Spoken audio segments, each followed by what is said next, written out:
নতুন অঙ্গীকার। প্রধানমন্ত্রীর আহ্বানে কোটি যুবক নিলেন মাদক মুক্ত বিকশিত ভারত দৃঢ় শপথ। সচেতনতায় গড়বে উন্নত ভারতের শক্তিশালী আগামী প্রজন্ম। আগরতলায় রাজ্যপালের বার্তা। দেশের যুব সমাজকে মাদকের অভিশাপ থেকে মুক্ত করে সুস্থ ও বিকশিত ভারত গড়ার লক্ষ্য নিয়ে রবিবার শুরু হলো বিকশিত ভারত সংকল্প অভিযান। নেশামুক্ত যুব বিষয়ক ও ক্রীড়া মন্ত্রকের অধীন মাই ভারতের উদ্যোগে আয়োজিত 100 সপ্তাহব্যাপী দেশব্যাপী এই জন আন্দোলনের উদ্বোধন করেন প্রধানমন্ত্রী নরেন্দ্র মোদী। ভিডিও কনফারেন্সের মাধ্যমে তিনি যুব সমাজকে মাদক বিরোধী আন্দোলনের অগ্রণী ভূমিকা নেওয়ার আহ্বান জানান। ত্রিপুরায় মাই ভারতের উদ্যোগে ত্রিপুরা কেন্দ্রীয় বিশ্ববিদ্যালয়ে অনুষ্ঠিত রাজ্য স্তরের অনুষ্ঠানে প্রধান অতিথি ছিলেন রাজ্যপাল ইন্দ্রসেনা রেড্ডি নাল্লু। অনুষ্ঠানে তিনি বলেন, মাদক মুক্ত যুব সমাজই বিকশিত ভারতের প্রকৃত ভিত্তি। যুবকদের সচেতনতা, আত্মনিয়ন্ত্রণ ও সামাজিক দায়বদ্ধতাই দেশকে উন্নতির শিখরে পৌঁছে দেবে। দেশের ভবিষ্যৎ শক্তি যুব সম্প্রদায়কে ধ্বংস করতে নেশার ব্যবহারকে আন্তর্জাতিক চক্রান্ত বলে অভিহিত করলেন রাজ্যপাল। तो अपन सशक्त रहना है।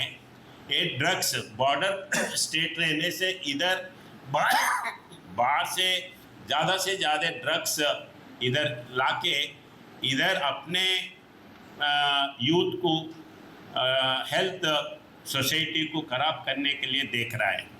तो अपन उससे सशक्त रहना है। जहाँ जहाँ भी ये होता है तो उसको तुरंत डिपार्टमेंट के इसमें लाना है। और 1855 फ्री टोल नंबर है, आप उसको इमीडिएटली कंप्लेन कर सकते हैं।